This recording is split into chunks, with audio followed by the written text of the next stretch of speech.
Reitero, compañeras, la bienvenida y les dejo la palabra a ustedes al respecto de lo que han elaborado, cómo venimos acá, cuáles son sus inquietudes, qué nuevos puntos de reflexión ha suscitado el material que compartí para estudiar en la semana. Adelante, por favor.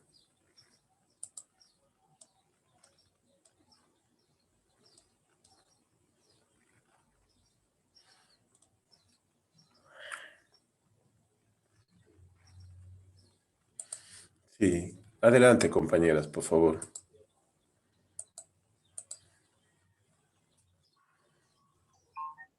Bueno, Gustavo, yo apenas me estoy reincorporando por una situación que te dije que había tenido, entonces hoy retomo todo y voy a estudiar todo el material y todo lo atrasado para poder tener una opinión. Una disculpa, por favor. Ya veo, Lulu. Muy bien. Pues cualquier cosa que necesites de soporte, házmelo saber por medio del chat. Ahí está Anastasia. Anastasia, bienvenida también. Buenos días. Buenos días. Estamos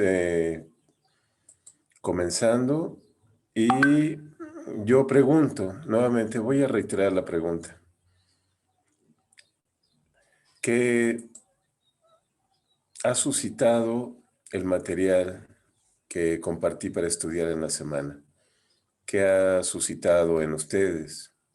¿Cuáles son los puntos de reflexión que este discurso ha tomado a partir de lo que hemos estudiado en la semana? De lo compartido por medio de la carpeta Dakini, del ahondar en las acciones físicas, no solamente a través del planteamiento final de Stanislavski, sino del libro de Thomas Richards, que expone con una gran calidad. Es un libro muy importante para la performatividad. Expone muy bien la tradición que vincula el estudio de la última etapa de Stanislavski con las investigaciones de Grotowski y cómo el grupo heredero de la cultura de trabajo performativo de Grotowski vía Ryszard Cieslak ha trabajado. Entonces, coméntenme, por favor. Dejo este espacio para que entre ustedes pongan sobre el campo de estudio consideraciones que nos permitan tomar el pulso del grupo y continuar con el tema que yo tengo preparado para hoy.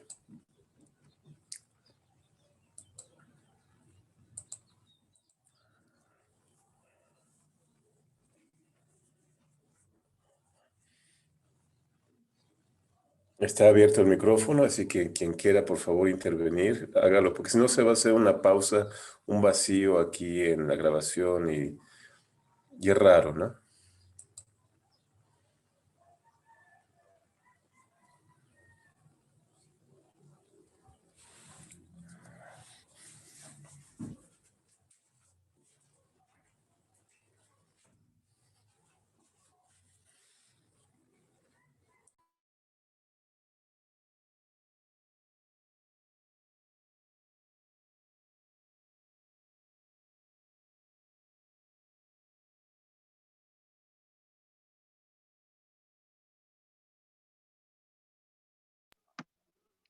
Particularmente para mí resulta de gran beneficio el que estos temas que vamos trabajando de sesión en sesión vayan así desarrollándose paulatinamente y no toquen solamente la danza en sí, el desarrollo de la danza en sí, sino que vayan más allá en expansión, abarcando también los temas de performance y también el hecho, ¿no? Yo creo que básicamente son conceptos que inclusive no tienen solamente que ver con la danza o con el performance o con el arte en sí, sino que ya llegan más a nivel vital y como vamos diciendo que básicamente vivimos la danza y danzamos la vida, entonces todo viene en un gran vínculo.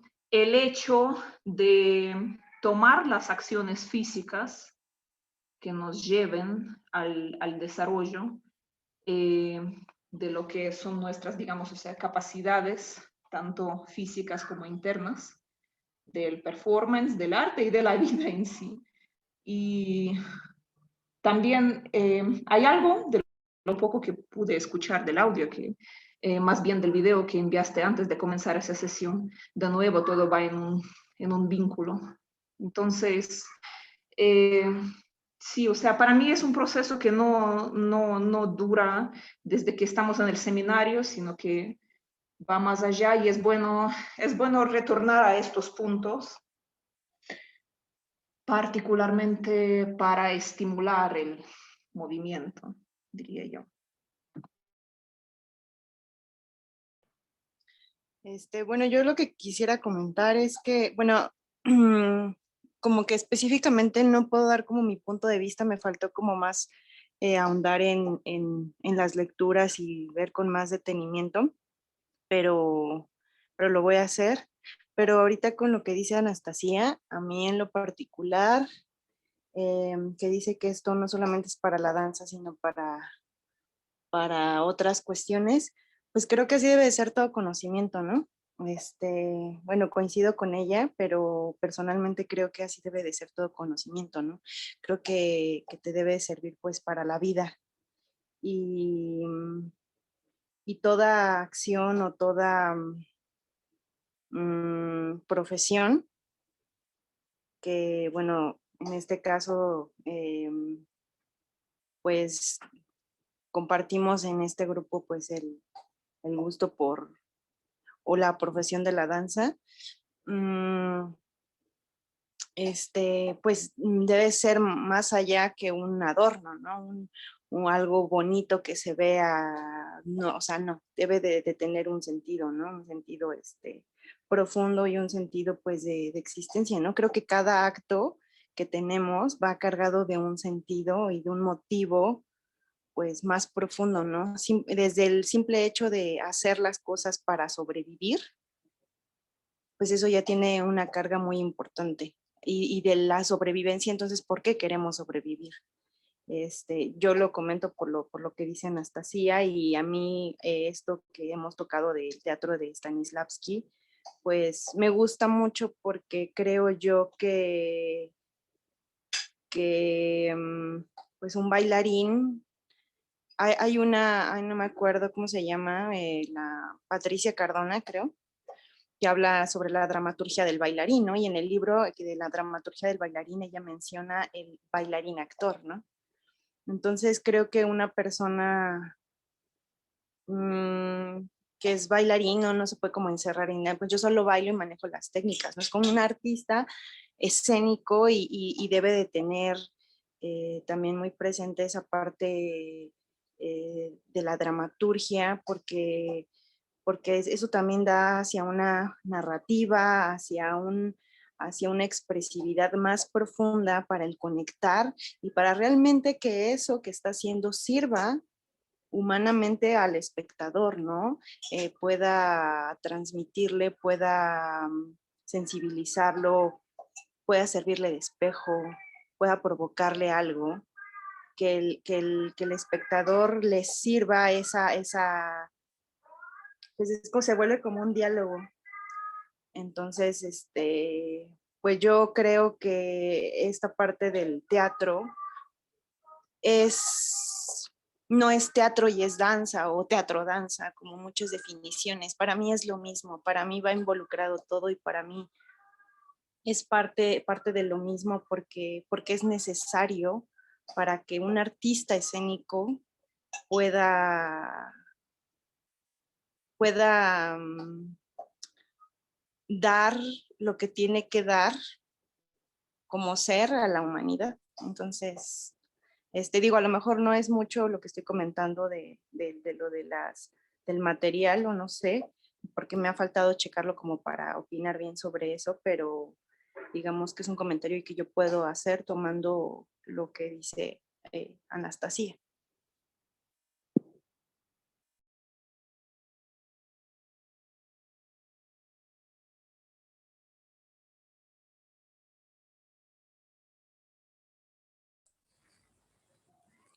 Gracias, compañeras Anastasia y Yadira. ¿Alguien más?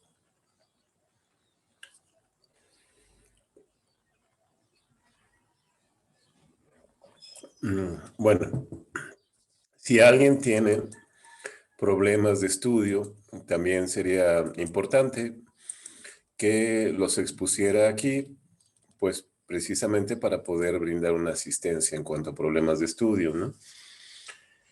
Cosa que se nos presenta a todos los investigadores. Así que no te sientas mal si por ahí te atoras o no hay comprensión de algunos conceptos, o no te da tiempo, o las lecturas no son claras. Todos, absolutamente todos los investigadores de casi cualquier campo de la cultura, sobre todo de los campos que comprometen de manera muy fuerte el cuerpo, pues se nos presentan retos, desafíos, problemas, ¿no? Siempre va a haber problemas en este campo. Siempre, te lo garantizo. ¿Por qué? Porque el objeto de estudio es a la vez el sujeto cognoscente. Es decir, no está fuera de ti, eres tú. Eso lo habíamos platicado ya, ¿no? Es esa particularidad fascinante de que entonces deriva en el conocimiento del conocimiento. Fíjate, quien quiere conocer es a sí misma, a sí mismo, el campo de los fenómenos por conocer, lo cual es rarísimo, ¿no? Y establece una frontera ante los desarrollos tecnológicos, ¿no? O sea, hay diversas distopias que ya especulan si la inteligencia artificial llegara a este proceso, pues entonces se rompería ya la barrera de la tecnología con lo humano, ¿no? Serían máquinas que empezaran a tener reflexiones. Eso lo vemos en películas como Blade Runner, ¿no? Cuando los replicantes, estos androides de gran perfección, cercanos casi en todo al humano, empiezan a reflexionar sobre sí y se preguntan qué somos, de dónde venimos, a dónde vamos, y empieza allí a disolverse por completo la barrera que separa a una creación máquina de una creación biológica. Entonces, ahí vemos un planteamiento que nos atrae, incluso que nos puede fascinar, ¿no? El hombre, la mujer, lo humano, es ese animal que se pregunta. Es ese animal que se hace preguntas. Y que esas preguntas muchas veces parecen no llevar a ningún lado práctico, indispensable. ¿Me doy a entender? Es lo que Valeria apunta en la filosofía de la danza, que también retoma Raimundo bien en su ensayo, que ya leímos o escuchamos porque está grabado, ¿viste? Es el ensayo que grabamos en voz alta, cuando menciona el hombre es ese animal singular que se mira vivir y que además atribuye importancia a actos que no tienen necesidad vital, necesidad primordial. Es decir, vamos más allá de alimentarnos, reproducirnos, defendernos, descansar, sobrevivir. Vamos siempre más allá. ¿A qué nos lleva eso? ¿En qué tipo de animal nos convierte? Por supuesto, en un animal simbólico. ¿Qué quiere decir que lo humano es el territorio de un animal simbólico? ¿Alguien me puede ayudar a exponer la idea?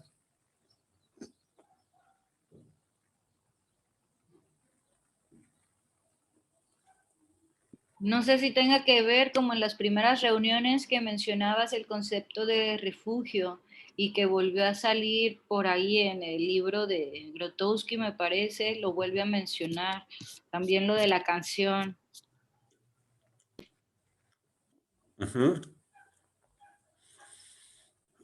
Pongamos esa situación de refugio, ¿no? Pongámosla ahí. Ese refugio no sirve únicamente para resguardarse del frío, de los elementos y de los depredadores. Empieza a ser señalizado, a ser marcado, a ser tachoneado con inscripciones. Esas inscripciones representan. Representan. ¿Qué quiere decir que representan? Hacen una apariencia de las cosas, una sustitución. El decir que lo humano es la fuente de procesos de simbolización es asegurar que constantemente estamos utilizando sustituciones. Los signos son sustituciones, ¿verdad? Ese perro que tienes en la foto de perfil, incluso tu nombre, tus vestidos, incluso tus inflexiones vocales, el lenguaje mismo es sustitución. Es emplazamiento. No es la cosa en sí, sino una representación. ¿Perdón? ¿Sustitución de qué? Sustitución de lo que sería la realidad en sí. El lenguaje en sí, ¿qué es el lenguaje? Son sonidos. Pero esos sonidos están representando algo que está en nuestra conciencia. No la manifestamos como tal, está en nuestra conciencia. Le damos palabras. Y entonces pasa por filtros de continuas representaciones. ¿Me doy a entender? De ahí que me sirve para que estudiemos este video de la fijación de la creencia, que además está muy bien explicado, muy bien explicado.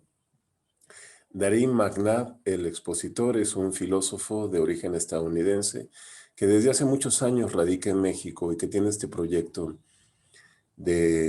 como youtuber que se llama La Fonda Filosófica. Y expone de manera muy clara y filosóficamente coherente temas que pueden ser arduos de estudio. Se le recomiendo visitar su canal. En especial tiene un gran servicio que ha hecho una empresa muy importante, que es explicar el libro de Jean-Paul Sartre, El ser y la nada. Es un libro muy complejo y él dedica 8 o 9 videos a la exposición de El ser y la nada. Pero me interesaba particularmente este video de la fijación de la creencia, ¿verdad? Porque muy pronto, al adquirir conciencia y al adquirir un desarrollo importante del lenguaje, lo que hacemos en nuestro cuerpo es precisamente fijar creencias de todo tipo. Obsérvalo en tu vida para que sea más claro. Fijas creencias, por ejemplo, de lo que está bueno y lo que está mal.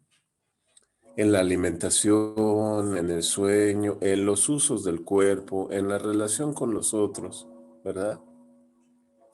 Incluso alguna vez en tu vida te detienes a pensar si lo que crees es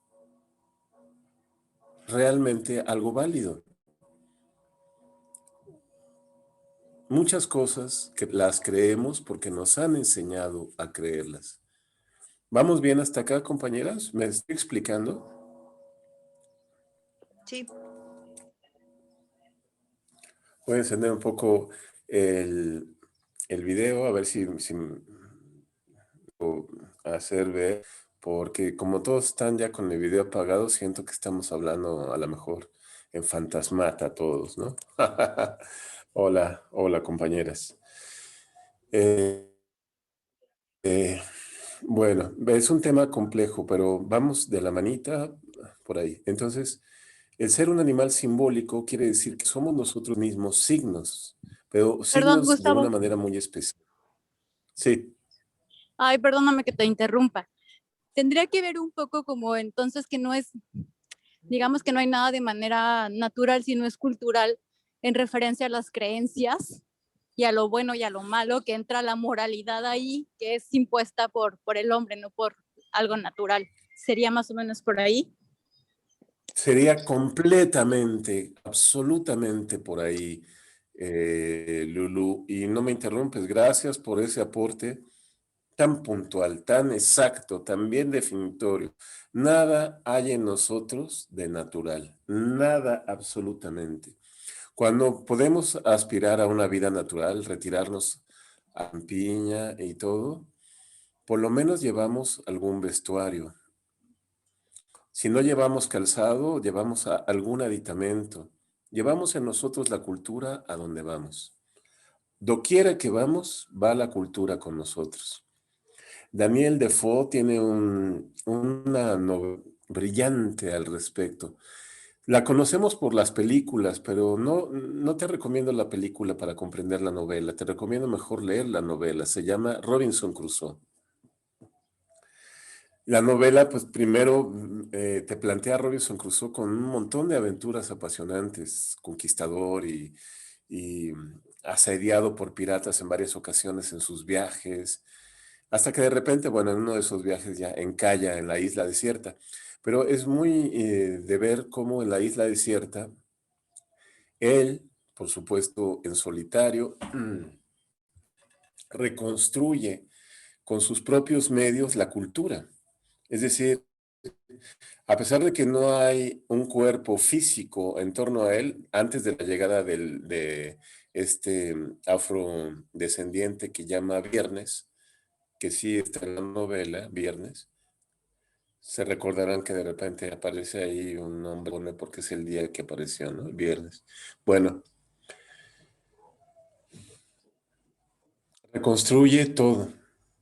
Se instaura a sí mismo como gobernador de la isla.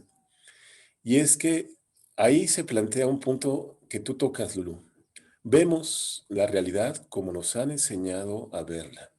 Ahí está la circunstancia. Entonces piensa, yo te sugiero que aquí pongamos a prueba lo que digo.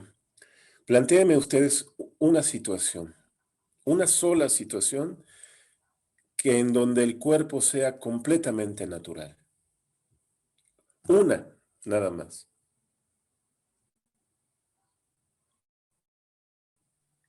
En el nacimiento, ¿Cómo naces? adentro de la madre.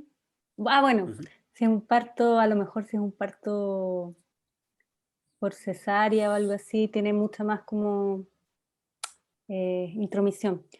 Pero hasta ahí estás en estado absolutamente puro. Aunque te pasan igual cuando te hacen las ecografías, igual te intervienen por afuera.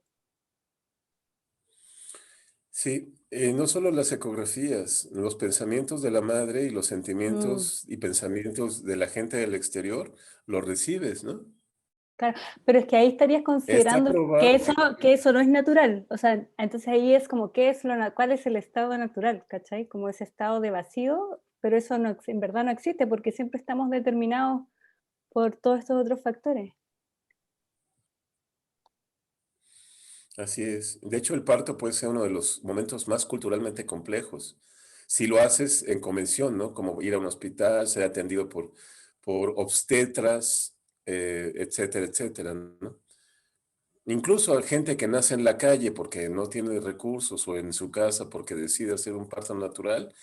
Hay técnicas de parto natural, ¿verdad? Y hay procesos y procedimientos para cuidar y asistir al nacimiento. Pero lo que me importa también ahí es que veamos que siendo feto, lo que se desarrolla, la vida que se desarrolla, está recibiendo impactos verbales, impactos emotivos, impactos de la conciencia de la madre, del padre. También está en un seno cultural. Pero vamos a buscar por Pero otro entonces, lado. Sí, pero entonces ahí lo natural, lo no natural sería lo que recibe de afuera. O sea, lo natural sería cómo lo toma, ¿no? Ese nuevo ser que viene como más limpio, pues digamos que nuevo. Ahí quien lo estaría tomando como de forma natural sería el bebé, el feto. A lo mejor no es natural lo que recibe, pero sí cómo lo toma él, porque lo toma sin ningún juicio, sin ningún prejuicio. No hay nada limpio ni nada sucio, ni nada puro ni nada contaminado. Yo invito a corrernos de esas categorías porque el decir que es puro, sucio, limpio o contaminado es ya moral. Alguien mencionaba aquí anteriormente el estudio de Patricia Cardona. Está interesante la cuestión que plantea de la dramaturgia y del bailarín actor. No es de ella, esto es antiquísimo, viene desde la India. Vamos a ver un texto que se llama Nata. Nata es la palabra para designar al bailarín actor. Pero el estudio de Cardona asegura que sí hay una fuente pura de energía que son nuestros maestros, los animales. Menciona literalmente la barbaridad de que los animales son bailarines y actores puros y que son nuestros maestros de energía pura. El decir que ya es una energía pura es ponerle una categoría moral a biológico. Y no, compañeras, lo biológico no produce condiciones morales. Esto es muy importante. Lo produce condiciones morales. Las condiciones morales pertenecen a la cultura. Son ideologías. Que algo es puro, limpio o sucio o malo, pertenece a determinadas estructuras ideológicas. Para cierta cultura, por ejemplo, los musulmanes, la representación del cuerpo es algo impuro. Encontrarás cuerpos representados, por ejemplo, en la arquitectura árabe y mozárabe. Tú vas a la Alhambra y no encuentras un letrato, pero sí encuentras un esplendor arquitectónico de mosaicos muy especial, porque de algún modo están dando la gracia divina, pero no hay. Sin embargo, vas a un templo católico y abundan las representaciones del cuerpo. Muchas de ellas incluso contradictorias a la fe. Por ejemplo, estaba recordando ayer en una clase esta escultura de Berni famosa que se llama Santa Teresa en éxtasis, ¿verdad? ¿La conocen? Claro que sí. Ajá, claro que sí. Ese es como que preguntar si conoces, no sé, a Topollillo, ¿verdad? Entonces, esta escultura tremenda que está en un templo católico, ¿es la representación de un estado de santidad o es la representación de un orgasmo? Creo que por eso tuvo como una, no sé, una revuelta o algo así, ¿no? O sea, porque era un éxtasis, o sea, sí, ¿no? Como que hubo una crítica así de que, pues, si es éxtasis, ¿por qué pareciera que está teniendo un orgasmo, ¿no? O sea, creo que hubo algo así que pasó en esa época, como ese dilema. No recuerdo bien cómo era, pero sí, sí, incluso se cuestionó eso, ¿no? En su momento. Epifanía. Entonces, eso es dependiendo de la ideología, ¿no? Hago una consulta, hola compañeros.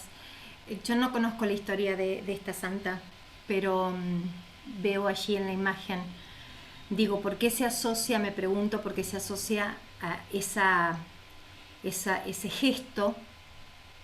¿Por qué se asocia a un orgasmo? Y podría bien ser una situación de placer, pero en otro contexto, ¿no? Que también de alguna manera podríamos decir que es un orgasmo, pero ¿por qué es un orgasmo desde ese lugar? No lo entiendo. ¿Quién construyó esa historia? No sé.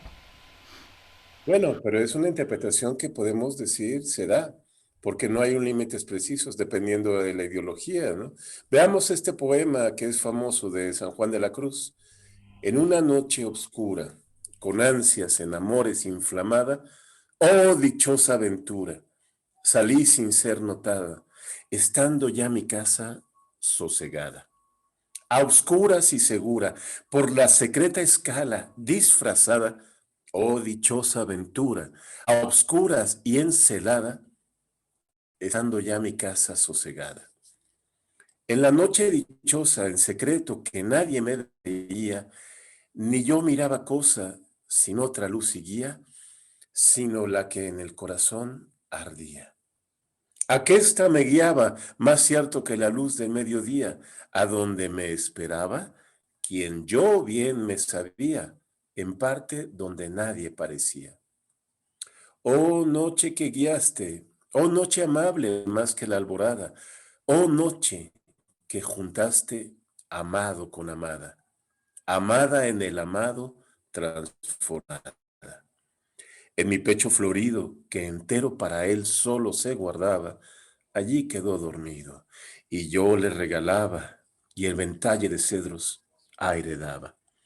El aire de la almena, cuando yo sus cabellos esparcía con su mano serena, en mi cuello hería, y todos mis sentidos suspendía. Quedéme y olvidéme, el rostro recliné sobre el amado, cesó todo, y dejéme, dejando mi cuidado entre las azucenas olvidado. ¿Se refiere a un encuentro del alma con la experiencia divina o es un poema del encuentro de una mujer que sale en la noche a tener una cópula con su amado? Yo creo que algo similar podríamos preguntar también sobre los cantares de Salomón, incluidos en Biblia. Ese libro, Anastasia, qué brillante lo que dices. Deberíamos tener solamente un seminario del Cantar de los Cantares. Uno de los libros eróticos más brillantes de la cultura en todos los tiempos. Esplendor del coito, del encuentro sexual entre la pareja. Está en la Biblia atribuido a Salomón. No se sabe si realmente fue Salomón, que fue una figura muy mitificada, el redactor. Como sea, es de esplendor. Si no lo conocen, les recomiendo inmiscuirse en el placer del cantar de los cantares. El cantar de los cantares es una fórmula que es como el cantar más grande de todos los cantos posibles. Ese es, ¿no? La mujer de las mujeres, el dios de dioses, el rey de reyes. Salomón era el rey de reyes, ¿no? Es decir, el máximo entre todos los máximos, ¿no? Es una fórmula retórica que acentúa que el cantar más grande es el cantar erótico. Muy curioso y gracias por poner ese punto, ¿no? Entonces, a través de estas huellas podemos ver que incluso es difícil de definir dónde están contenidos, porque los ves con tu propia ideología. Fíjate, esto está vinculado, no estoy disparándome de nada, está vinculado con la pregunta, ¿qué nos hace ser quien somos? Alrededor de un objeto cualquiera, digamos una taza, alguien haría la descripción de la perspectiva con la que percibe la taza, ¿verdad? Así de simple. Sin a veces considerar que Carolina o Anastasia o Alailén la puede ver de otro modo. Hay una estructura literaria de este tipo de relatos que hacen autores como Cortázar, en El Perseguidor, por ejemplo, este relato magnífico sobre la pasión musical de Charlie Parker, el saxofonista, en donde se cuentan desde varias perspectivas los asuntos. Hay varios relatores, ¿no? Muchos relatos policiales, como los de Dashiell Hammett, involucran esto de ver el crimen desde varias perspectivas, ¿no? Edgar Allan Poe también tiene un relato al respecto que se llama Los crímenes de la calle Morgue.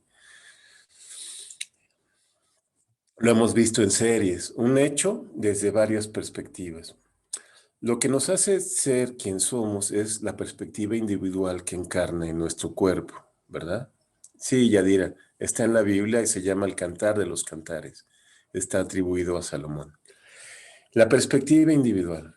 Pero esa perspectiva no es solo física, no es los sentidos. Todos los sentidos están matizados por este proceso de culturalización.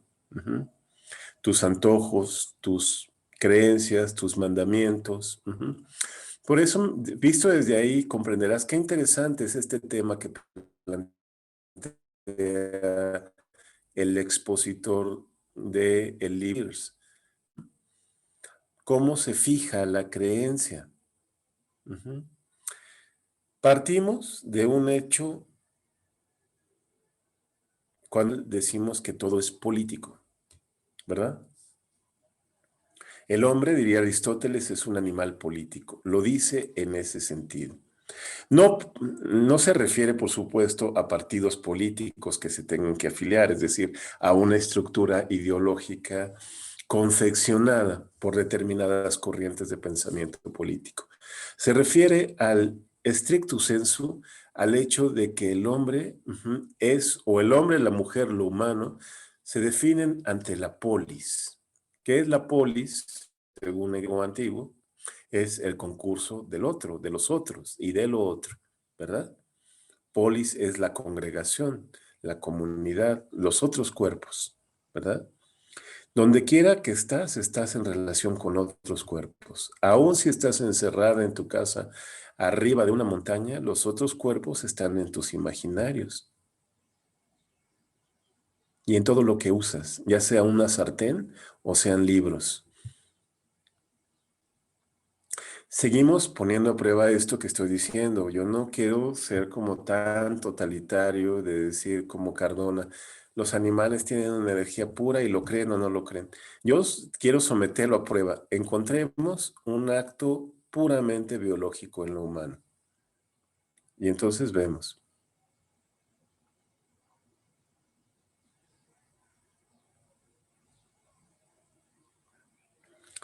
Porque si no lo encontramos así, entonces significa que todo está cultural, ¿no? Digamos que te sale una manchita en la piel y a lo mejor te sale en una parte importante, por ejemplo, en la punta del pene o en la vulva, una mancha negra, ¿no? ¿Qué pasa por tu cabeza? Una manchita de unos milímetros. Pasan muchas cosas.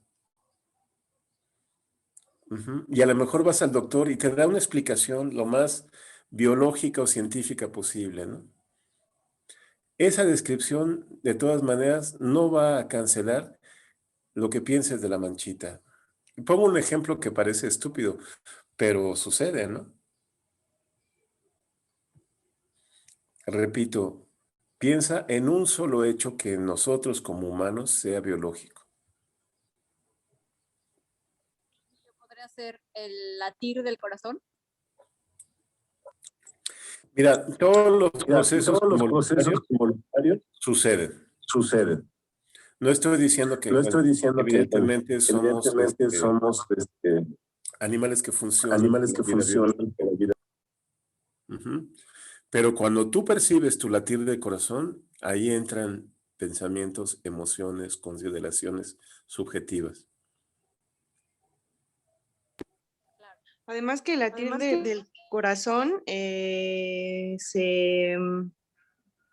se modifica pues por todas las reacciones, desde estar cansado, subir escaleras, pensar en algo, o sea, cualquier cosa agita acelera o desacelera el corazón y ahí va la respiración, ¿no? Entonces, como todas esas cuestiones sociales personales, pues alteran todos esos pulsos vitales, ¿no? Entonces no sería como puramente, pues, natural, porque va a cambiar según tu estado del día.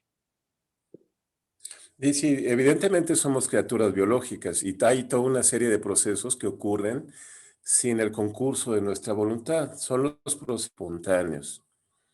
Son los procesos que están a cargo del sistema nervioso autónomo. Pero cuando damos nosotros cuenta de esos, interviene procesos subjetivos que pertenecen a nuestra ideología. ¿Y qué tal si hablamos de la muerte en este caso? Claro, ahí podríamos decir no, porque uno muere de una cosa y el otro muere de otra cosa, el uno se suicida y al otro le matan y el otro muere por edad o por enfermedad, y también la manera de cómo a uno después le entierran o le queman y cómo velan sus familiares, pero la muerte siempre lleva al mismo hecho de que se va la vida, se va el aliento de uno y sea como sea, aún así haya diferencia cultural en la manifestación de esta muerte, pero llega al mismo fin, digamos, tal como mueren plantas, tal como mueren animales, tal como morimos nosotros, nos volvemos polvo.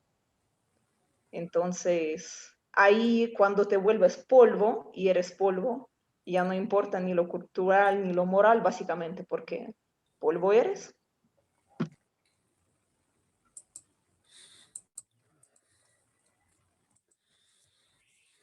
Pascal Quignard, nuestro reconocido autor, porque lo hemos estudiado con ese hermoso libro que se llama El origen de la danza, que ustedes tendrán presente, y que vamos a retomar un poquito más adelante aquí. Pascal Quignard, el ensayista francés, considera esto, Anastasia, y dice, nadie sabe. La imagen de la muerte, nadie la tiene, porque sucede cuando ya moriste. Es decir, la imagen no la tiene el cuerpo. Y entonces escribe un libro que se llama La imagen que nos falta. Ese libro es dedicado justamente a esa excepción. No tenemos la imagen de la muerte, ni la podemos tener. ¿Se entiende? Uh-huh. Por eso mismo digo, si es que hablamos de los procesos biológicos, se encuentran pues cosas, ¿no?, que condicionan, culturales, pero el hecho de que no tengamos la imagen de la muerte, qué sé yo, o sea, yo no digo a ver, o sea, yo no quiero decir que lo que yo estoy diciendo es algo cierto, sino estoy como suponiendo, ¿no? Estoy como lanzando una especie de idea para pensar. Exactamente por lo que tú dices, nadie tiene la imagen de la muerte. Eso quiere decir que la muerte está como, en cierto sentido, como fuera, fuera de los conceptos de cultura y moral, en cierto sentido, digo yo.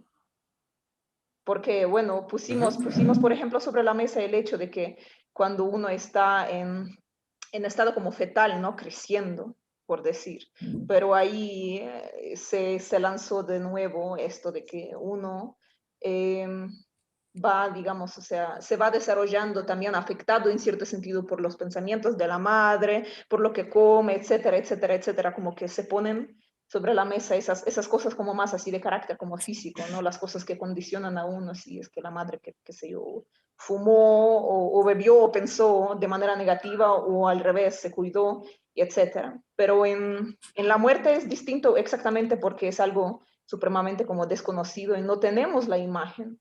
El proceso de la muerte puede ser condicionado por la cultura o por las cosas o, o por la persona que esté muriendo, ¿no? Pero cuando ya está muerta, más allá, ¿qué puede condicionarle si nosotros desconocemos lo que va más allá? Claro, la imagen que nos falta, pues nos faltará permanentemente. Eso hace, como la imagen del Eros, eso hace lo que desde Freud hasta algunos autores contemporáneos que lo matizan, no lo toman de manera tan castrante como Freud lo tomó, pero es el péndulo Eros-Tánatos, ¿no? Lo erótico y la pulsión erótica y la pulsión de muerte, que en muchos sentidos van juntas. No sé si quienes están en el Atlas conmigo habrán visto las películas del Imperio de los Sentidos y el Imperio de la Pasión, ¿no? Que están vinculadas a este péndulo entre los impulsos eróticos y los impulsos tanáticos, ¿verdad? Se establecen rituales ceremoniales muy profundos en torno a esos dos actos que están representados por la muerte como un orgasmo también, ¿no? En francés le llaman la petite mort, la pequeña muerte al orgasmo. Son Son momentos de umbral. Ujú. Precisamente los matices morales pierden mucho. Nos acercamos a algo ujú, que sería un ¿Puedes acuerdo entre repetir lo tensiones, entre... que dijiste, Emilio? De lo de momentos de umbral y de ahí en adelante. Bien. Los momentos de umbral o momentos liminales pertenecen a estas pulsiones, la pulsión de lo erótico y la pulsión de lo tanático o la pulsión de la muerte. Son momentos en donde se disuelven las barreras de lo biológico y lo cultural y entramos en un territorio que parece no pertenecer a ninguno de los dos mundos, ni a lo biológico ni a lo cultural. Por tanto, ha sido un territorio investigado por los místicos, por los sacerdotes, por los chamanes, ¿verdad? Un territorio de presencias de energía que no pertenecen, repito, ni del todo a lo biológico, ni del todo a lo cultural. Estos territorios manifiestan lo que Anastasia llamaría una epifanía. Epifanía quiere decir una revelación. Ujú. Manifiestan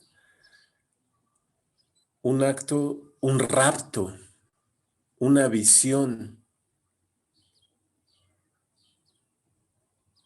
Varios artistas tienen ese tipo de visiones, lo sabemos a lo largo de la historia del arte, ¿no? Donde el arte no se vuelve una representación cultural, sino una visión del mundo que está más allá de las convenciones culturales, ¿no? Bueno, pensaba en esta compositora, de las protocompositoras de música, Hildegard von Bingen, con sus cantos de éxtasis, cantos hechos por medio de visiones. Pensaba también en Arthur Rimbaud, del cual ya hemos hablado, cuando menciona que el poeta tiene que hacerse visionario. El poeta tiene que hacerse vidente, dice Rimbaud. Y esto lo logra a través de un arduo, razonado, calculado, minucioso y entregado desarreglo de todos los sentidos. Tiene que probar todos los venenos, tiene que probar todas las experiencias hasta la quintesencia para no quedarse más que con lo esencial. Una especie de sacrificio ritual, ahondarse en un sacrificio de la percepción, ¿no? Es, por tanto, una labor cuerpo profundo. Y yo creo que en ese territorio está, podríamos denominar como estado de danza. ¿Me hago escuchar bien o hay interrupción en mi exposición? Sí, luego yo, bueno, ya unas cosas te escuchaba como cortado, pero en general sí, te escuché. Sí, disculpen, ¿no? Estoy con una recepción mediocre de internet. Ahorita se está escuchando. A ver, si pongo el video, ¿se deja de escuchar bien o cómo es para ustedes, compañeras? ¿Vamos bien hasta acá con nuestra clase? Sí, ahorita se escucha bien. ¿Bueno? Sí, sí, yo te oigo bien. Sí, yo también escucho bien. Ah, buenísimo, buenísimo. Tengo una duda. Mencionaste algo de qué, data o algo así, de cuando mencionaste lo de Patricia Cardona, Sí, mencionaba que el esta concepto cuestión de que bailar, ella sí, que ya... no es de ella, es más vieja. Pero ¿cómo decías el concepto que dijiste? Vamos a ver ese concepto en un artículo de una compañera mexicana que estudió en la India muchos años, danzas clásicas de la India. Esta compañera se llama Yael Binaver. Ella te escribe un artículo que se llama Nata, bailarín Ah, actor. El concepto de nata es el concepto del bailarín actor. Ahorita estoy poniendo, lo voy a poner en el chat para que la lectura sea comunitaria, si es posible. Igual lo voy a entregar en una carpeta, pero resulta interesante que este concepto tiene cientos de años, ¿no? Ajá, sí, yo tengo, sí, sí, sí. No, y de hecho creo que o sea, yo digo que lo menciona Patricia Cardona, yo no decía que era de ella, porque yo creo que eso no, o sea, como que separación de esos conceptos, pues yo, bueno, por lo menos yo no los concibo. Entonces, me llamó la atención que ella lo menciona porque como que se usan últimamente como esos conceptos, o yo los había escuchado como muy separados, que para mí no existe esa concepción. Y lo que mencionabas de la muerte y lo de Eros y Tánatos, yo considero que hay momentos cruciales de vida, podría decirlo así, donde eso se junta. Y aparentemente podrían ser un contraste como y estar como uno de un lado y otro del otro lado, pero yo creo que no, yo creo que al final Eros y Tánatos tienen tanto que ver, yo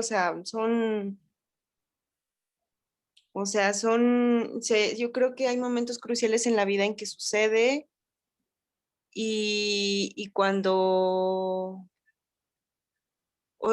y fíjate, eso me lleva como al concepto del sacrificio, del hacer por amor, el sacrificarte por amor, ¿no? Como muchos de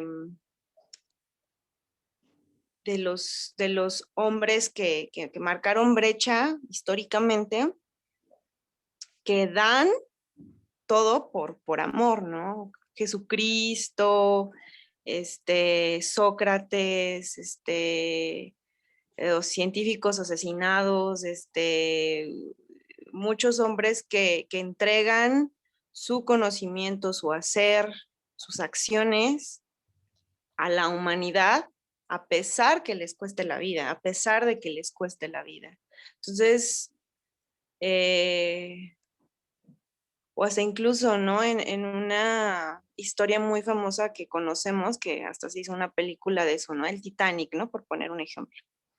¿No? Todos esos hombres que no habiendo lanchas y sabiendo que iban a morir, ceden su lugar a otra persona, sabiendo que ellos van a morir.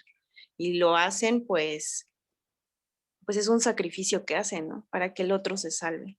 Entonces, pues yo lo comento aquí, creo yo que es en eso del sacrificio, es una de las cosas donde se juntan estos dos conceptos, ¿no? Pues sí, no sé, quería comentarlo, no sé qué opiniones tengan.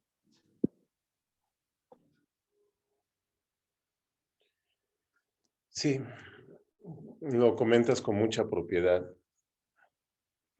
con gran sentido de la oportunidad. Hablamos de performatividad, es decir, hablamos de investigación de movimiento que se expresa en acciones. Esto es muy importante considerarlo, compañeras y compañeros que están ausentes en la sesión y que esperamos que la vean grabada. Es un oficio, es un trabajo.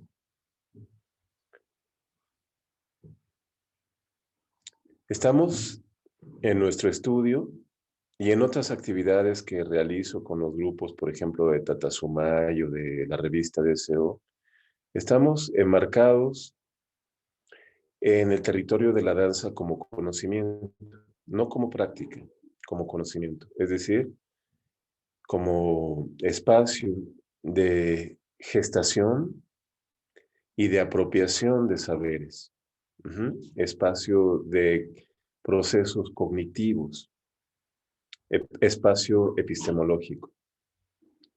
Por tanto, cabría preguntarnos cuál es el elemento constitutivo de los saberes de la performatividad. Ujú. Y la respuesta es muy clara para todas, para todos.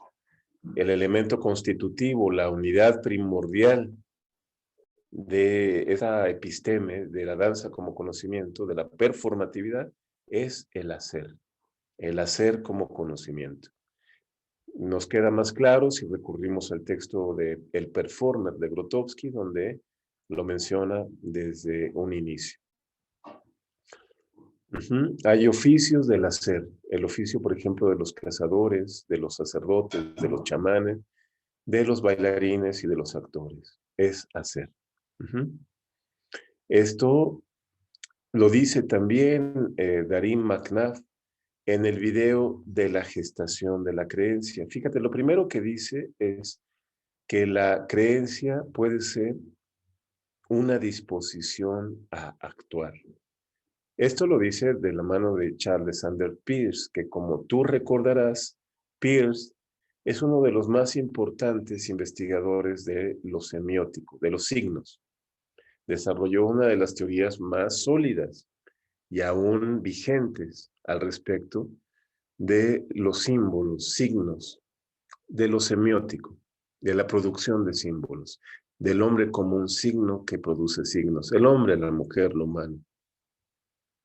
Y resulta notorio que se mencione esta disposición a actuar con respecto a la creencia, ¿verdad? Esto está también en un fundamento de la antropología teatral. Puede recurrir, por ejemplo, al texto de Barba y Nicola Savarese, que ya está en nuestro drive, que se llama El arte secreto del actor, donde se menciona este concepto como el cuerpo decidido. Es decir, la danza, el teatro, cualquier arte de movimiento es un trabajo, es un oficio. Si te preguntan, ¿en qué consiste tu oficio como actor o como bailarín? Tú, de una manera muy precisa, podrías decir en hacer, en actuar, en hacer. No actuar como sustitución, como un personaje, ¿no? No, en hacer. Pero ese hacer involucra la disposición del cuerpo a hacer. Fíjate que, ¿se entiende lo que estoy diciendo, compañeras? Sí, completamente, Emilio. No siempre hay disposición a hacer. En gran parte de nuestra vida actuamos casi sin disposición.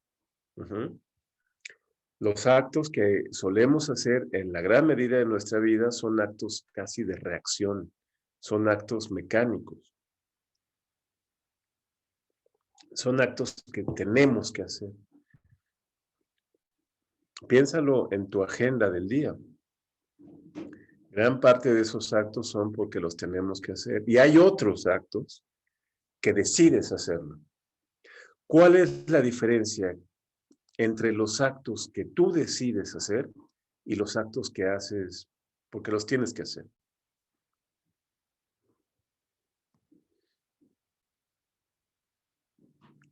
Bueno, yo considero que cuando hay algo se hace o por obligación, por reacción, por mecanicidad, considero que es muy desgastante. Cuando hay actos con decisión, pareciera que ese desgaste, o sea, no es que no te canses o cosas así, pero parecía que ese desgaste, perdón, se desvanece, no sé, se desaparece, por lo menos sí cambia, o sea, es un cansancio incluso que te llena de energía para querer hacer más. Y un acto por reacción, por obligación, a mí en lo personal se me hace muy, muy desgastante. Siento que es una fricción entre el deber y el hacer. Bueno, no es o sea, el deber y el querer más bien, el deber y el querer. Al final todo eso va a la acción porque lo haces porque debes hacerlo, pero no quieres hacerlo. Y es muy distinto a querer hacerlo porque ahí como que todo se conjunta y todo converge como plenamente. Y te puedes cansar porque es obvio que va a haber un cansancio, pero pareciera que te revitaliza, que vuelves pues sí, no sé, a nacer. Entonces, creo que esa es una diferencia importante, porque yo veo en la vida mucha gente desgastada toda su vida por esa obligación de hacer las cosas. Y en su energía, en su cuerpo, en su vitalidad, se va reflejando todo eso. Entonces, pues creo yo que ese es algo muy importante porque es un desgaste de vida, es un desgaste de energía vital, es un pesar y eso va mermando la vida.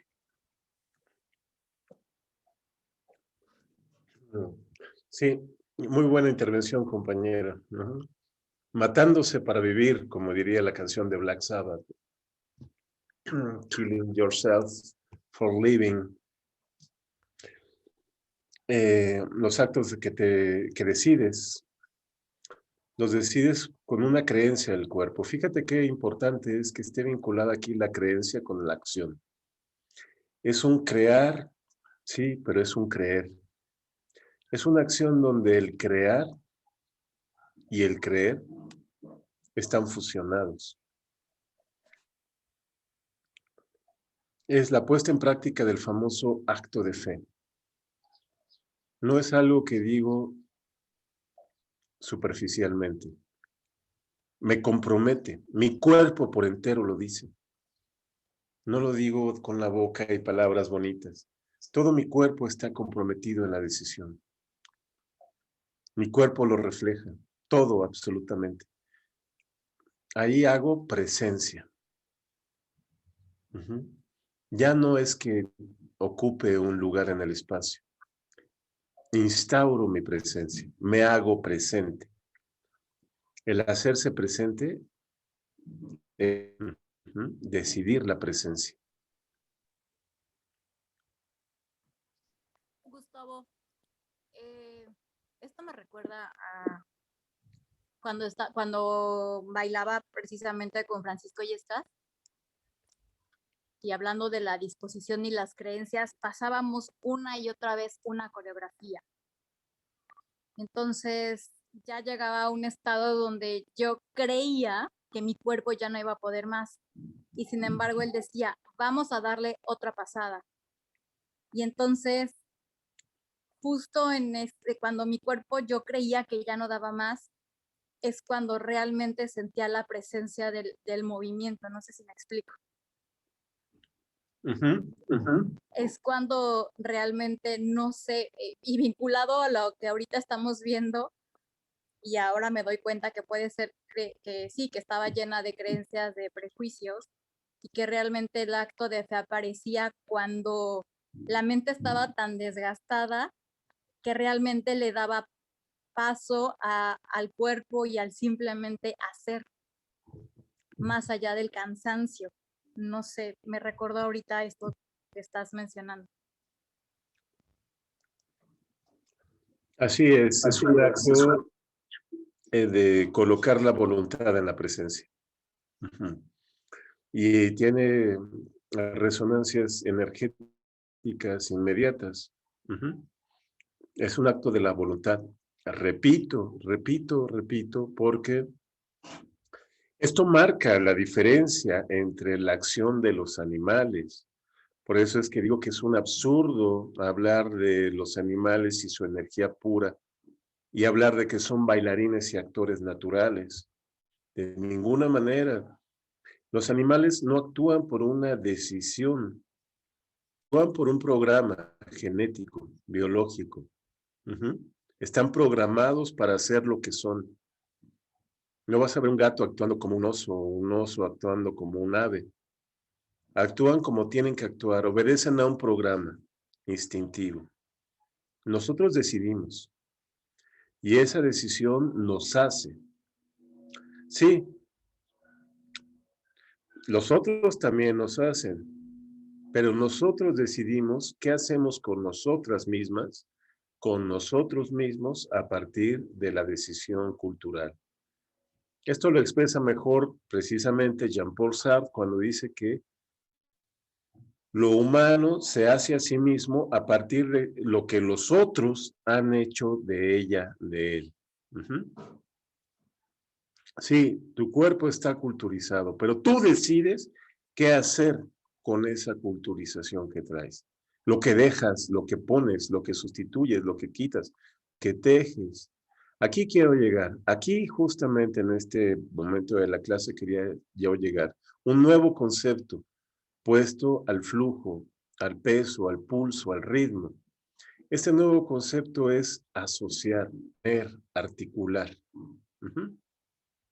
Ese hacer lo que provoca son decisiones, es provocado por decisiones, y esas decisiones suscitan asociaciones. ¿Me doy a entender?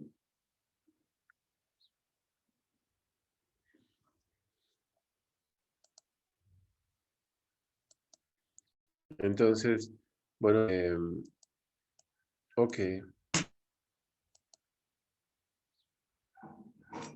Pero entonces para decidir, ¿tenemos realmente esa capacidad de decidir?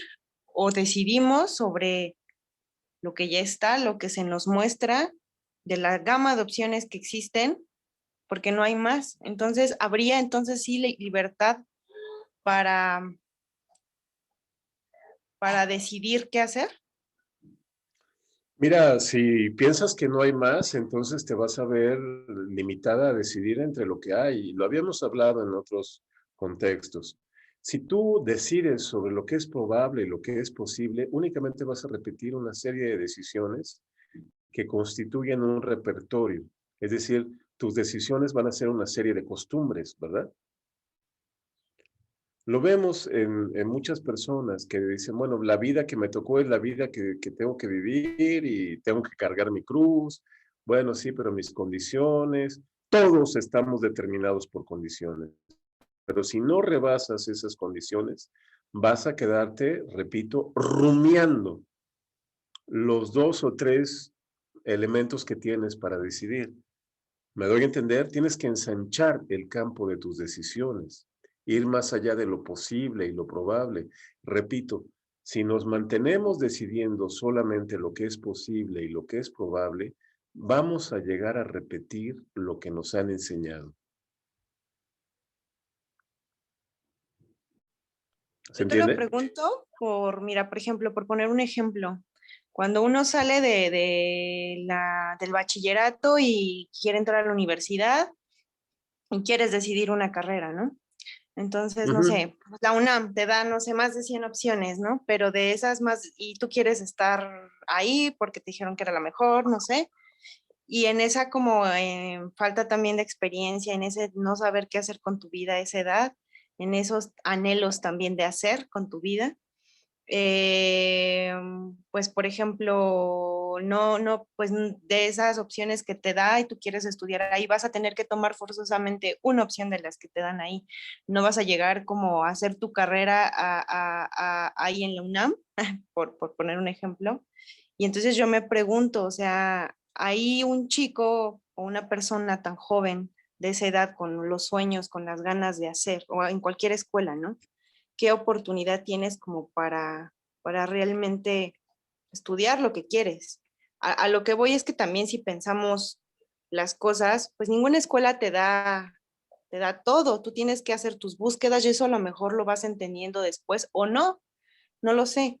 Pero pues no hay una escuela en el mundo que te lo dé absolutamente todo, ¿no? También dentro de tu vida y tus búsquedas vas haciéndote tú, pues de más cosas, de más herramientas, pero de primer instante vas a tener que decidir y limitarte con esas opciones que tienes para estudiar algo, si es que quieres entrar en una escuela específica o no sé, o quieres, no sé, hacerte de una carrera, ¿no?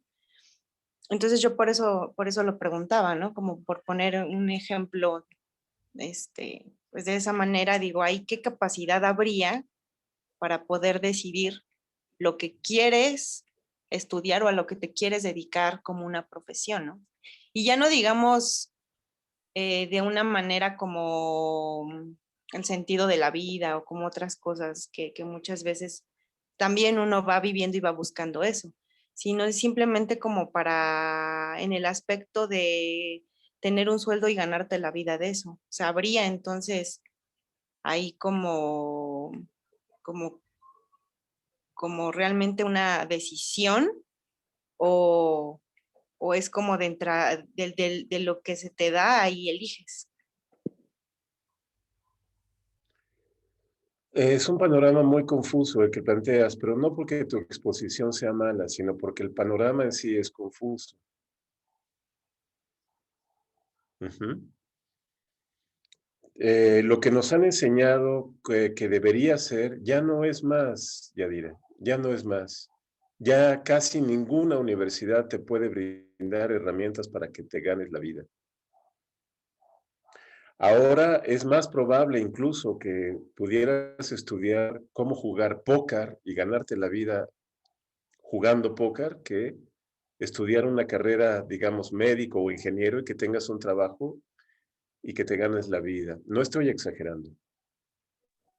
Ajá, precisamente por eso lo pregunto, porque Los- los veo a los chicos que salen de la prepa muy entusiasmados en elegir una de las carreras, ¿no? Que te dan las escuelas. Entonces, es cuando yo veo, ¿realmente tienen oportunidad de elegir? O sea, porque tal vez no se dan cuenta en ese momento lo que es la voluntad, lo que es el elegir, o a lo mejor creen que están eligiendo y solamente están tomando una de las opciones que le dan. Y ellos, pues muchos jóvenes entusiasmados ingresan pensando que ahí se les va a dar las herramientas y de ahí se les van a abrir las puertas, cuando es muy real lo que tú dices, no es así. Pero yo lo digo porque muchas personas pues llegan con esa ilusión. Mira, yo de hecho creo que cada vez menos van a llegar con esa ilusión, cada vez menos. Y si llegas con esa ilusión, lo mejor que puede hacer la universidad es desilusionarte rápidamente. Ujú. Dice Carolina, el sistema es perverso, está diseñado para hacernos creer que decidimos. Eso que dice Carolina es muy cierto, tiene un nombre político, se llama demagogia, ¿no? Está también insertado en esta corriente de lo que llaman desde la filosofía política la posverdad. La posverdad no es otra cosa más que el grado más alto de la mentira, ¿verdad? Hacernos creer que algo existe cuando no existe. Ujú. Es algo sumamente perverso, ¿no? Es pura retórica, ¿no? Es el presidente de México diciendo, ya hay vacunas, diciendo, ya estamos saliendo, se ve la luz al final del camino, hay signos claros de recuperación, cuando todos los indicadores macroeconómicos nos dicen que el país está en la ruina. Ujú. Y que vamos muy rezagados en todo lo que dice el discurso presidencial. La posverdad, ¿no? Eh, y esto está muy inmiscuido en la academia, por supuesto. Allí se requeriría más que nunca la cuestión de decidir, pero precisamente hay una falta de decisión. Esto me parece un panorama sumamente crítico. Creo que ahora a una gran cantidad de personas de varias edades, pero especialmente los jóvenes, les cuesta tomar decisiones. ¿Por qué?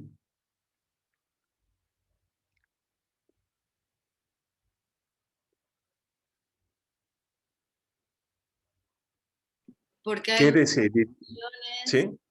Una, porque hay muchas opciones y porque ninguna, no sé, como que yo pienso mucho en la cuestión empleo. Antes el emplearte 30 a 35 años te aseguraba una jubilación, ahorita ya eso no existe, entonces, ¿por qué vas a decidir por un empleo que parece que te va a dar algo cuando al final te pueden despedir en cualquier tiempo, ¿no? Así como hay tantas opciones, las opciones se vuelven muy frágiles o muy volátiles.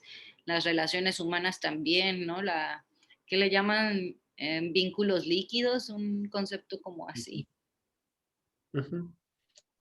Pero efectivamente, así Sí, como lo escribió Carolina, o sea, es eso también lo que yo cuestionaba, creo que no lo supe exponer muy bien. Eh, a veces creemos que decidimos, pero ¿realmente decidimos? Esa es así como mi pregunta. pues es una pregunta muy importante para todas, para todos. ¿Qué marca que tu decisión la has tomado tú? No es solamente la decisión. Según Sartre, Jean-Paul Sartre, había que hacerse responsable de la decisión. Ujú. No basta con tener un hijo, hay que hacerse responsable de las consecuencias de la decisión de tener hijos. No basta, como yo, de renunciar a terminar titulado una carrera. Yo estudié 2 carreras y en ninguna, yo decidí no tener un título en ninguna, fue una decisión propia, porque precisamente apoyaba que mi decisión no estuviera ceñida por los cánones académicos, sino hacer mi propio camino como autodidacta, ¿verdad? Y yo tuve que hacerme responsable de la decisión que encarna no tener un montón de trabajos que hubiera podido tener legalizado académicamente. Y ahora se dan paradojas, como tengo asesorías, yo doy asesorías a alumnos que tienen doctorado y puedo darlas porque tengo más conocimiento que ellos o ellas, pero es porque yo desarrollé mi decisión acompañándola de esa responsabilidad que implicaba seguir preparándome, pero a sabiendas de que lo que yo estudiaba por cuenta propia no me lo iba a dar la academia. Por eso decidí prepararme yo mismo, porque la academia me iba a limitar en ese sentido y en otros. En otros como hacerme dependiente de un sueldito trabajando en una universidad de manera presencial, ¿no? Y pasar años ahí y no poderme mover de Argentina a México y de México a Argentina como lo estoy haciendo. Eso verlo en tu vida, ¿no? La manera en que eliges pareja, casa, trabajo, estudios, ¿lo deciden por ti o tú tomas la decisión? Pero si tomas la decisión, te darás cuenta de que tú decides de manera autónoma porque esa decisión te exige acompañarla con responsabilidad, ¿no? Si tú decides cualquier cosa, si tú decides irte de la ciudad a vivir en el campo, esa decisión te va a exigir que te hagas responsable. No basta con solamente decidirla, sino tienes que acompañar esa decisión por el tiempo y con las consecuencias. Si tú decides todo lo que decidas, mira, se me imagina todo, desde tu alimentación, tu modo de pasar el tiempo libre, tu modo de vestir, tu modo de consumir espectáculos, todo, ¿no? Entonces, para mí, esa cuestión es importante. Decidiste por una cuestión llamada danza o artes escénicas, ¿no? Y probablemente pasaste por academia, por una educación formalizada que lejos de darte panoramas amplios y enseñanzas enriquecedoras, te empezó a limitar. Pero seguiste fiel a tu decisión y estás buscando opciones para expandir tu ser y hacerte cuerpo.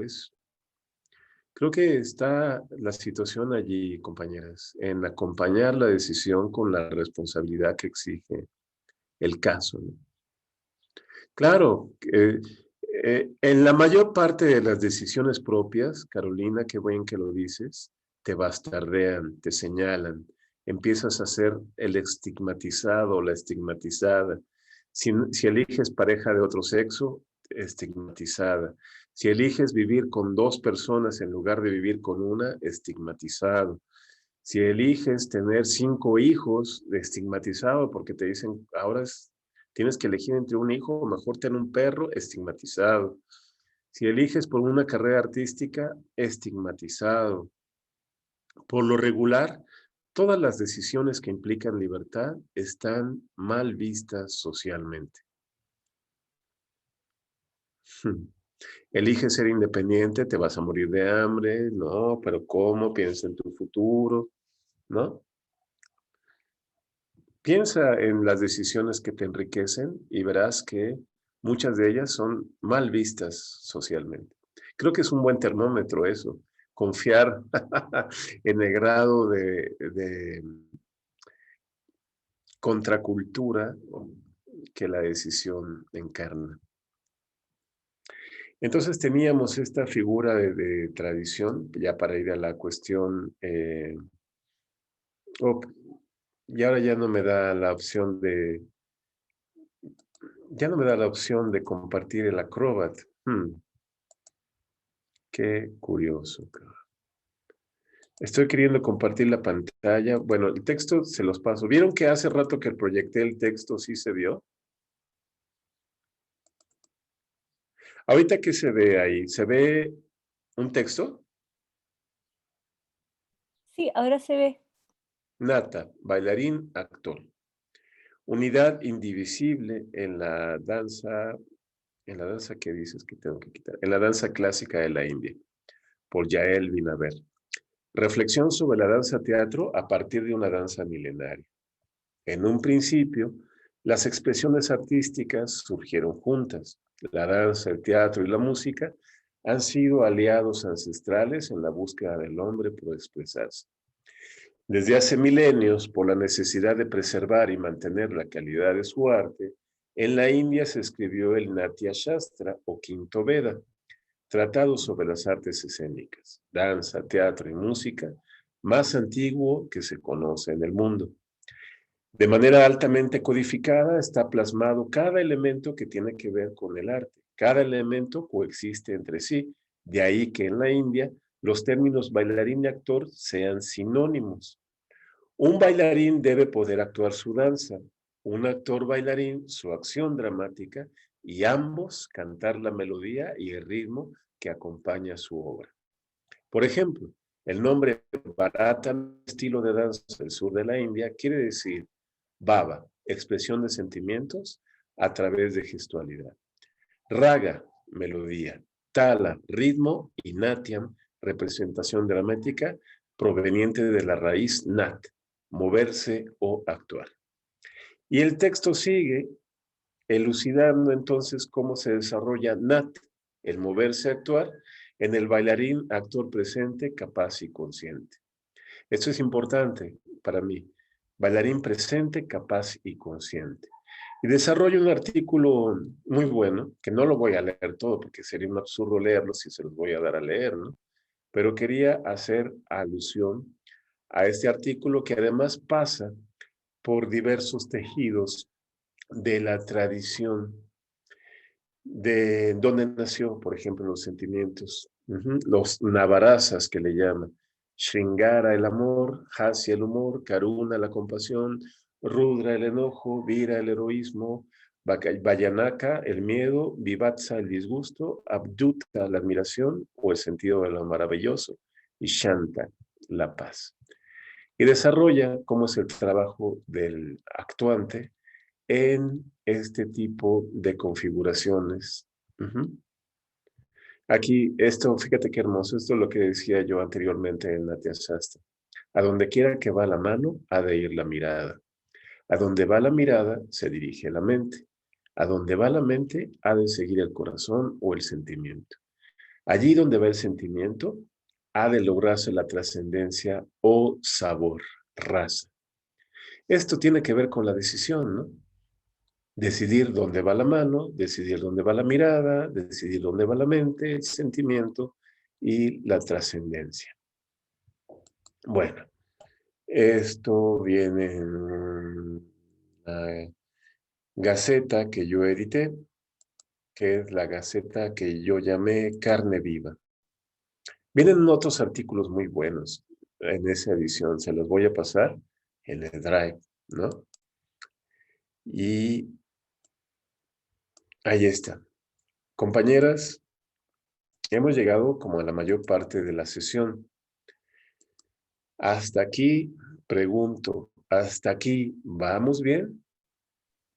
Yo te quería pedir una cosa. Nos mandaste lo de, ay, ¿cómo se llama? El artículo de Valerie. Leer a Valerie, la Sí, danza, las puntuaciones de la mirada. pero no lo puedes, bueno, yo quisiera que me lo compartieras en texto para leerlo, así con mis ojos. Entonces, si me puedes hacer ese gran favor. Oh, sí, de hecho está en nuestro Drive, o no está en nuestro Drive, compañera. No, yo que sepa, no. Está lo de la lectura del YouTube, pero no está el texto.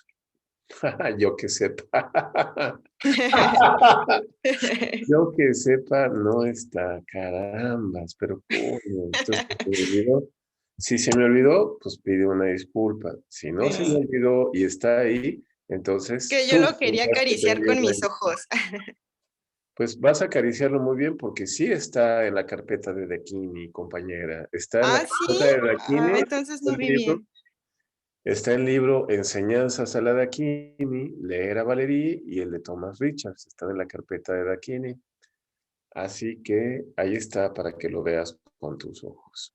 Ok, y una pregunta, lo del Drive, o sea, veo que pasan en el enlace, yo me meto ahí en el enlace y vienen las carpetas, pero si yo me meto a mi correo y me meto al Drive, ahí no me aparecen todo lo que está. O sea, estoy confundida ahí cómo se mueve esa plataforma o por qué me pasa eso. Yo paso los enlaces al Drive dando la indicación de los materiales que tienen. Si alguien tiene algún problema, por favor, de inmediato me lo dice y ya ha pasado y ustedes confíen en que yo de inmediato, pues, si estoy en la calle, uso los datos del teléfono y entonces el problema ha quedado resuelto, ¿verdad? Para mí también el grupo ha estado muy activo, lo cual les agradezco, el grupo de WhatsApp, así que entre ustedes también se pueden ayudar a ayudarme también, para que el estudio no quede rezagado, ¿no? Y todas tengan los materiales del caso, ¿no? ¿Verdad?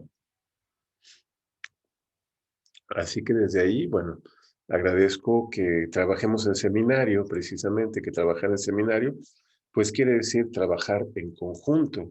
No es esta cuestión vertical en donde un maestro dice el santo y seña y así debe ser, sino entre todos los seminaristas establecemos la circulación del conocimiento, ¿verdad?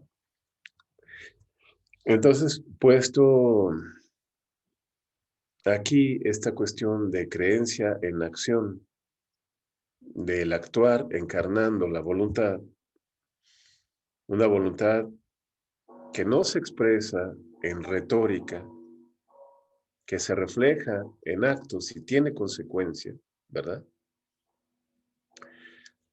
Entonces, a partir de ahí veremos que es un cuerpo que compone. Compone quiere decir asociar, ¿no? Ya Spinoza hablaba de los ocursus, así le llamaba él, ocursus, encuentros, asociaciones. El cuerpo en su derivar va estableciendo asociaciones. No es un flujo unívoco, es un flujo que va tejiendo vínculos. Entonces, desde ahí, de este tejido de vínculos, vamos a ver por dónde vamos. Acá. Voy a dejar un texto de una compañera francesa que vive en Buenos Aires, que es una teórica muy reconocida, que se llama Marie Bardet. Es reconocida porque ha hecho un libro famoso que se llama Pensar, Conmover. Voy a poner el libro de Marie Bardet, Pensar, Conmover. Pero ¿Pensar conmover? con guión mover, sí, se llama Pensar, Conmover. Pero yo les voy a pedir que a ustedes el libro guárdenlo, léanlo, disfrútenlo, es muy buen libro. Pero yo sí les pido de tarea que lean un artículo particular que no es del libro. Es este artículo que estoy mostrando en pantalla. Se llama Del punto de vista a un acercamiento teórico-práctico, lo articular.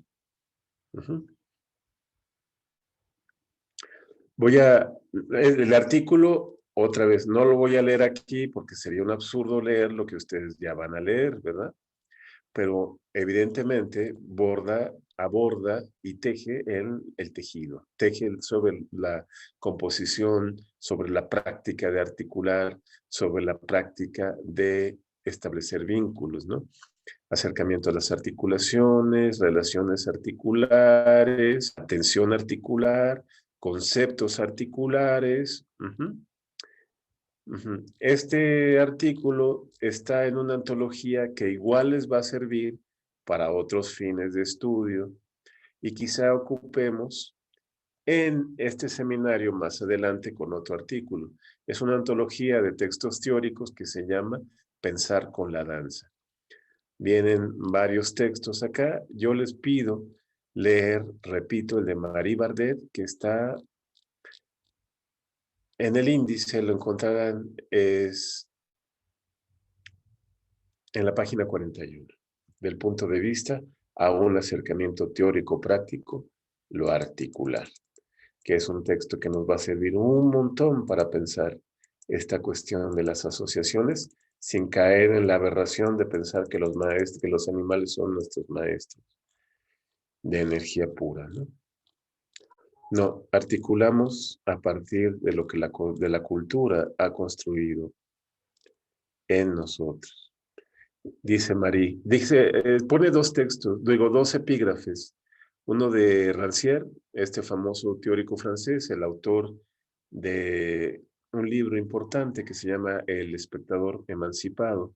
Dice Rancière, intento siempre pensar no en términos de superficie y subsuelo, sino en términos de distribuciones horizontales, de combinaciones entre sistemas posibles. Allí donde se busca lo oculto por debajo de lo aparente, se instaura una posición de dominio. Es posible, a partir de un punto cualquiera, intentar reconstruir la red conceptual que hace que un enunciado es pensable, que una pintura o una música tiene efecto, que la realidad aparece transformable o no transformable. Este texto de Rancière, por supuesto, nos remite al pensamiento de la cuestión del desarrollo rizomático de Gilles Deleuze, ¿no?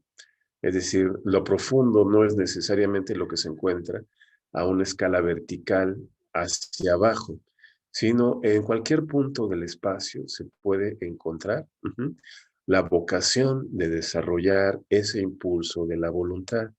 Entonces, este tipo de propuestas derrumban los sistemas de configuraciones previsibles, ¿no? Todo puede ocurrir.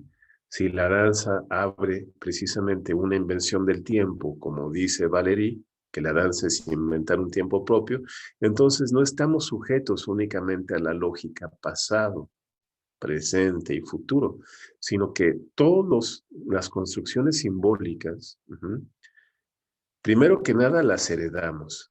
Esto es importante, compañeras. Es decir, que somos hijas e hijos de lo humano.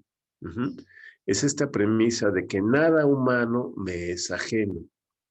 Podemos decidir por todo lo humano. Nada debería estar vedado a un cuerpo. Nada absolutamente.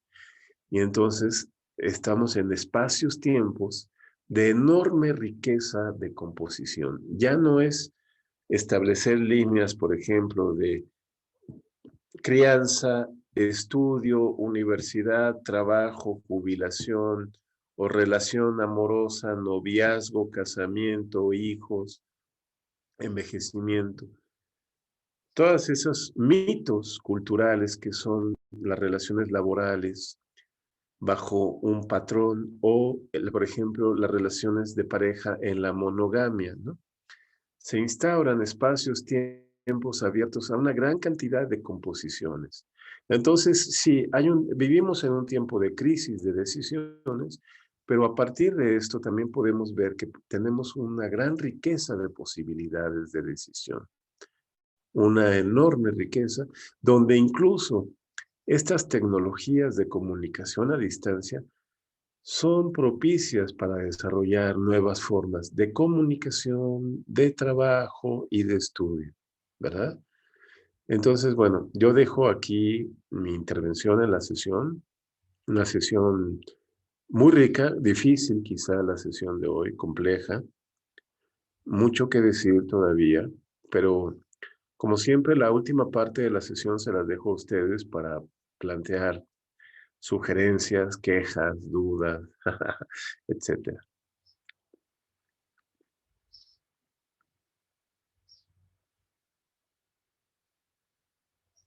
¿Alguien las tiene?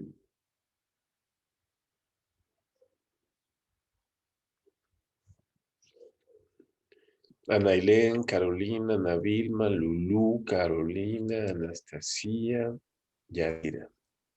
Dudas no, pero da un suelo muy fértil para digerir y para sembrar, digamos. Más bien, o sea, ya está sembrado, ahora son, yo creo que más cuestiones de lo que vaya a brotar en los días posteriores a esa sesión.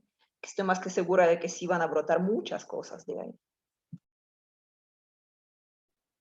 Igual que Anastasia, dudas no, pero sí me empiezan a resonar por ahí, sobre todo esto de la toma de decisiones, me hizo como un punto rojo ahí en mi mente. Yo creo que voy a estar ahondando por ahí un rato, sobre todo con esto de lo que te copiaba un poquito en el chat, de que tendemos a confundir a veces una cierta desconexión que vivimos con el no poder tomar las decisiones, ¿no?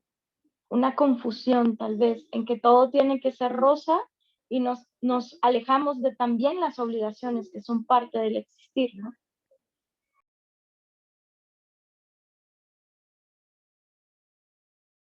A mí me quedó de la sesión pasada que quedó como en suspenso lo de los diamonds. Entonces, pues los estuve leyendo, los encuentro muy interesantes y no sé cómo empatarlos con todo esto que estamos viendo, conectar como con ese otro mundo que hay, no sé.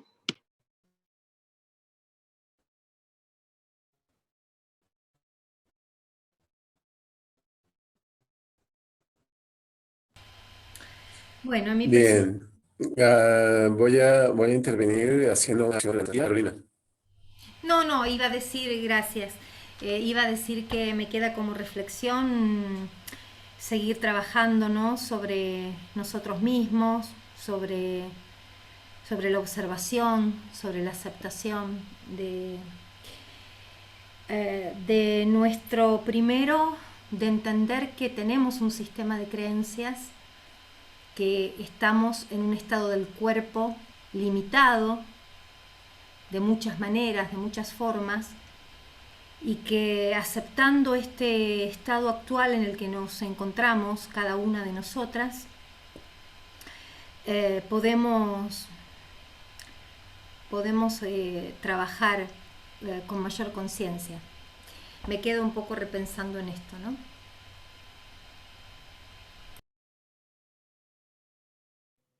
Por alguna razón me hace llegar, o sea, mi mente me lleva a un concepto que siempre va como una línea roja cuando investigo más sobre budismo. También eran los materiales que tenían que ver con Dakini, y me hace también pensar en cierto sentido en el entorno más como religioso, ¿no? En el que crece la mayoría de nosotros. Pero yo no me hundiré ahora a la religión, sino a una cosa. Hay algo que como que sí nace en mi mente ahora, el hecho de en cada enseñanza no tienes que dar espacio a la duda, pero ahí sí, ojo, algo que podríamos como tomar, digamos, a ver, esa palabra en inglés sería como misleading, ¿no? O sea, como un concepto equivocado, digamos, ¿no? O sea, si es que nos dicen que en una enseñanza no debe haber dudas y tenemos que creer ciegamente, entonces es como una especie de forma, ¿no? Como limitante de tiranía, digamos, que no nos da espacio, apertura para seguir descubriendo y seguir investigando. Sin embargo, este concepto lo tomo un poco como de otra manera, ¿no? Exactamente de eso, de tomar acción. Cuando damos espacio a la duda, es ahí donde no tomamos acción, donde no podemos tomar acción, porque es algo que forma una especie de bloqueo. Entonces, al menos, o sea, yo lo siento así, que como que esta sesión hace pensar en eso, en cierto, digamos, en cierto sentido, ¿no? El hecho de no dar duda, no dar espacio a la duda, como han topado mucho esto de la toma de decisiones, si es que uno da espacio a la duda, a veces ni sale del pantano, ¿no? Decir, o sea, siempre dudando de la capacidad del cuerpo delimitado, las capacidades, las posibilidades delimitadas, los caminos delimitados, siempre y cuando demos espacio a la duda, van a ser delimitados. Cuando se da esa apertura de no dar espacio a la duda, entonces es ahí donde entramos en acción y las cosas se abren.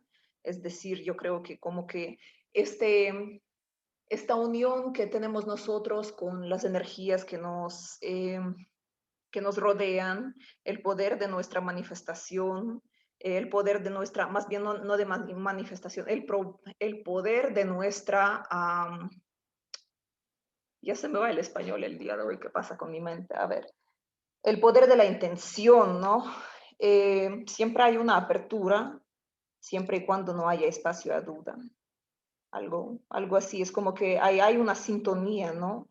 En todo lo que nos rodea. Entonces, si es que nosotros intencionamos, sin duda es ahí donde hay posibilidad y apertura para la toma de decisiones, por más locas y absurdas que sean para nuestro entorno físico, pero siempre hay espacio para esta certeza, esta ausencia de duda para nosotros mismos.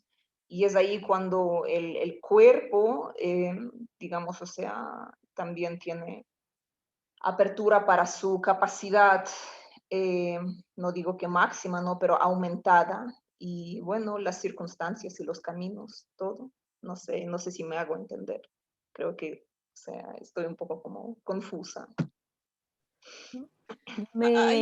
Ahí yo creo que también entraría como lo que dice Anastasia, se me viene a mí lo de la coherencia, ¿no? El hacer, el pensar, el sentir, ¿no? Toda la coherencia del ser hacia un acto, hacia un punto, hacia ser determinada acción, como que con todas tus fuerzas, tus ganas, tus energías, ¿no? Esa coherencia humana o es del sentir, el pensar, el hacer, porque muchas veces hace rato que comentábamos, cuando algo es obligado, pues no lo quieres hacer, pero lo haces, entonces ahí hay una contradicción. Entonces, el entrar en coherencia para que todo marche más sin fricción. Ya, Carolina, perdón.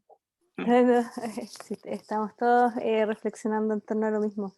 A mí también me quedó dando vuelta el tema de desde dónde se toman las decisiones y qué tan libres somos de tomar esas decisiones.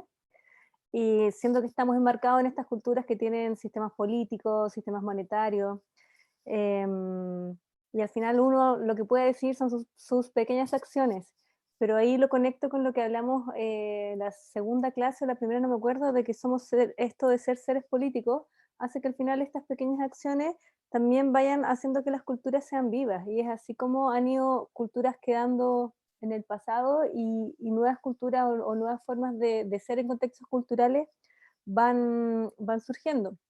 Nosotros ahora en Chile estamos en un proceso de, digamos, 2 años de un estallido social contra un poco la forma en que se está como gobernando el país con demasiada desigualdad. Y luego de muchas protestas, este año, bueno, se aprobó votar una nueva constitución y ahora estamos en el proceso de elegir a los constituyentes. Entonces, a veces, quienes no lo creyeron posible seguían en ese marco, pero en el mito que desde lo personal hubo coherencia y personas se sintonizaron en algo distinto, se fue transformando en una realidad social y en un cambio cultural. Entonces, voy a recordar que esa misma cultura que heredamos también es muy orgánica, es muy plástica y cada una de nuestras decisiones tiene incidencia en eso. Y lo otro es que hoy día es luna llena, así que esta es una sesión muy especial para que nos conectemos con toda esa ritualidad y fuerza que nos transmite siempre Gustavo Emilio.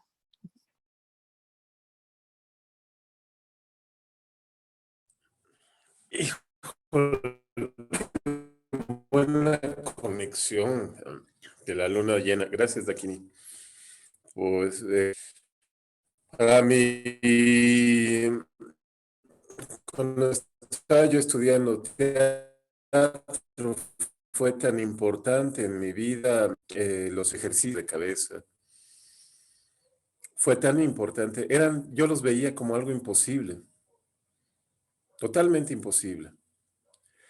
Y ese tipo de ejercicios me habilitaron a comprender la decisión del cuerpo, ¿verdad? No te detienes a pensar si lo haces o no lo haces, lo haces. Lo haces con miedo, lo haces con vacilación, pero lo haces. El cuerpo encuentra la manera de hacerlo. A lo que voy es que nunca estarás desamparada en la toma de decisiones. El daimón, ustedes recordarán la historia del daimón. Es la historia de Sócrates, que tenía un duende, realmente un duende, un geniecillo en un hombro. Y ese geniecillo le hablaba y le aconsejaba la correcta manera de pensar y actuar. Ese es el daimón, el genio inspirador. En Mesoamérica tenemos la figura del vidente.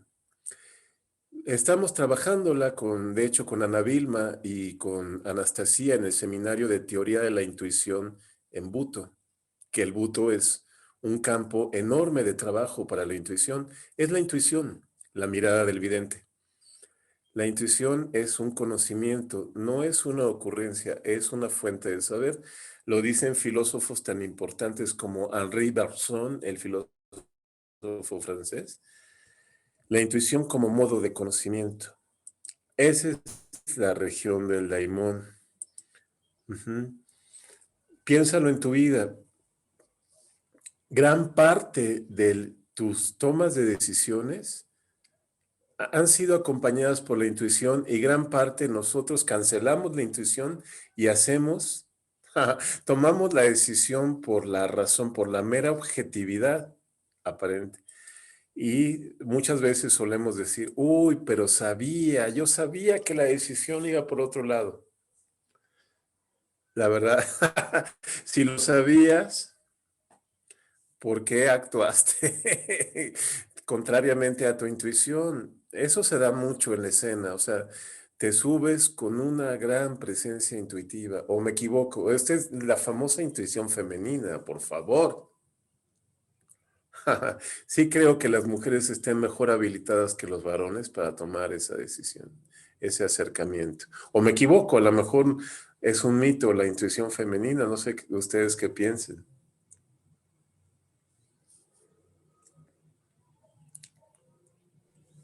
Ah, perdón, lo envié, creo que directo era para todos. Yo siento que a veces esta cuestión con el daimon o con la intuición o con eso que nos habla desde lo más interno, ocurre algo y es que lo silenciamos con la otra parte, con la jueza o con el juez o con ese otro Pepe Grillo que todo el tiempo nos está callando la verdadera intuición. Es una lucha interna constante, yo creo que la mayoría de las personas, donde tú sabes que tienes que ir o hacer determinada cosa y lo sientes internamente y luego llega el y si no, y si, y ahí es donde viene el conflicto. Pero también yo siento que ahí viene lo de la coherencia, de la fricción, pero también ay, se me fue el otro concepto que iba a decir. La responsabilidad, ¿no? De dudar, no sé si es esa como falta de responsabilidad o no querernos, o sea, es como fricción, falta de responsabilidad, cabe la duda, el miedo al error y el miedo a asumir, ¿no? También puede ser, asumir consecuencias o asumir las consecuencias que no queramos, o el resultado que no queríamos que fuera. Piensa en las recompensas, no te detengas a pensar en las consecuencias, piensa en las tremendas recompensas que vienen de decidir lo que quieres decidir. Ese tipo de convocatoria no la hago yo, la hacen tradiciones muy antiguas que son las tradiciones de la magia. Ese es otro campo de performatividad. Las tradiciones de la magia trabajan sobre la voluntad y sobre los enormes beneficios de aplicar la voluntad a la realidad del mundo. Por eso, nuestra historia esotérica de la danza, de ahora en adelante, va a analizar los vínculos entre las tradiciones mágicas y las formas de danza. ¿Por qué a lo largo de la historia diversas escuelas mágicas han involucrado a danzantes? ¿Qué tienen que ver? Ya lo hemos visto un poco con la Dakini, no un poco, un montón. Pero hay que hacer énfasis en eso, ¿no? La danza es un laboratorio de prácticas de la voluntad, por eso. Y se buscan resultados concretos.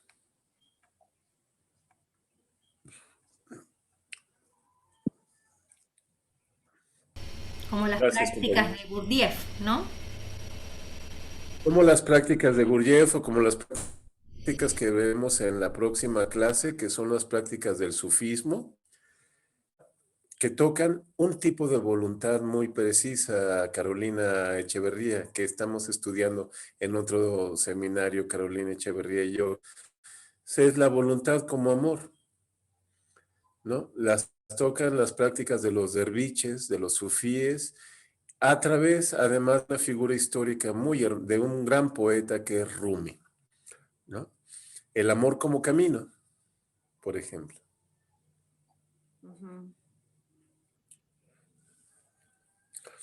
Bueno, compañeras, muchísimas gracias por la sesión. Saludos a los ausentes y nos encontramos en la semana, ¿vale? Muchas gracias, Gustavo. Gracias a todos. Gracias, saludos. Gracias. Gracias.